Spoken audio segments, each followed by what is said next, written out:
دوستو، براعظم افریقہ ٹوٹ رہا ہے۔ براعظم افریقہ دو حصوں میں تقسیم ہو رہا ہے اور یہ انہونی ہم اپنی آنکھوں کے سامنے ہوتے ہوئے دیکھ رہے ہیں۔ مشرقی افریقہ کے ملک کینیا کے جنوب مغربی علاقے میں واقع نیروبی ہائی وے کو کاٹتی ہوئی ایک وسیع درار زمین کی سطح پر نمودار ہو گئی ہے۔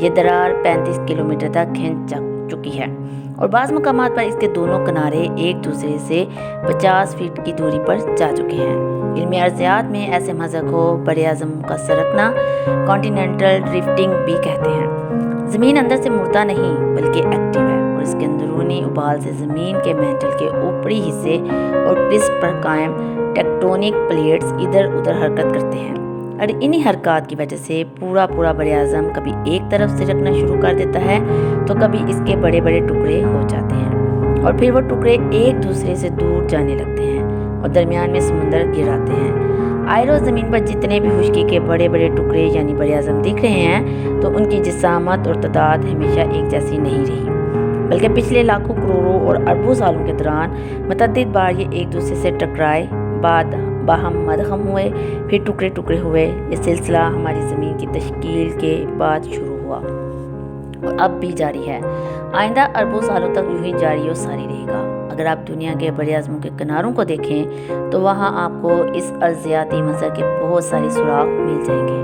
مثلاً براعظم افریقہ کے مغربی کنارے اور براعظم جنوبی امریکہ کے مشرقی کنارے کے ارضیاتی لائنز بآسانی ایک دوسرے کے ساتھ پزل کے دو ٹکڑوں کی طرح فکس ہو جاتے ہیں، حالانکہ اس وقت دونوں براعظم ایک دوسرے سے ہزاروں کلومیٹرز دور واقع ہیں اور درمیان میں وسیع اور عریض بحیرہ اوقیانوس کا جنوبی حصہ واقع ہے۔ مگر آج سے 14 کروڑ سال پہلے یہ دونوں خطے ایک براعظم سپر کانٹیننٹ کا حصہ تھے، جسے ارضیات دانوں نے پہچان کے لیے گونڈوانا کا نام دیا ہوا ہے۔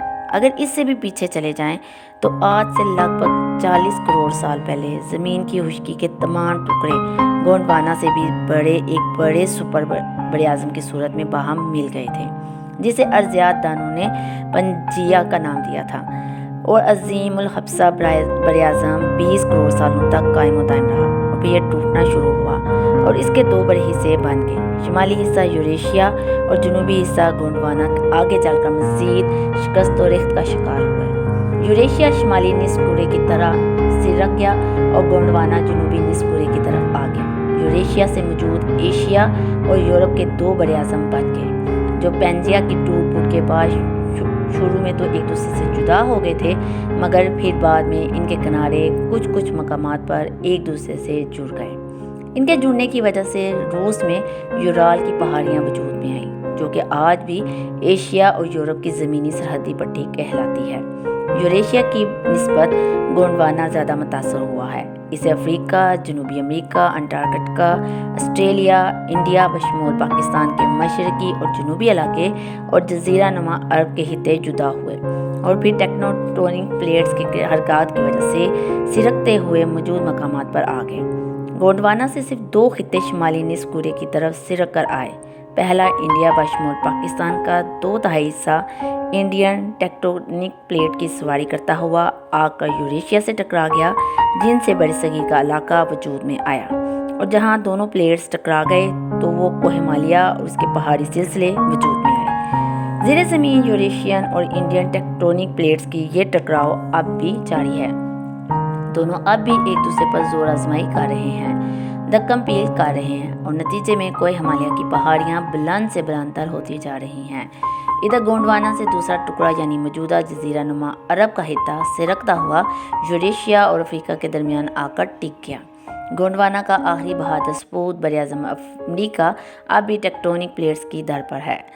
مشرقی افریقہ شکست و ریخت اور ٹوٹ پھوٹ کا شکار ہو رہا ہے، ایک وسیع درار بن رہا ہے جہاں سے بالآخر سمندر گھسے گا اور افریقہ کو دو لخت کرے گا۔ موجودہ ایتھوپیا، تنزانیہ اور کینیا ایک جزیرے کا روپ دار کر بحیرہ ہند کے پانیوں کی طرف سرک جائیں گے، ٹھیک ویسے جیسے کروڑوں سال پہلے مڈغاسکر سرک کر افریقہ سے ٹوٹ کر علیحدہ ہوا تھا۔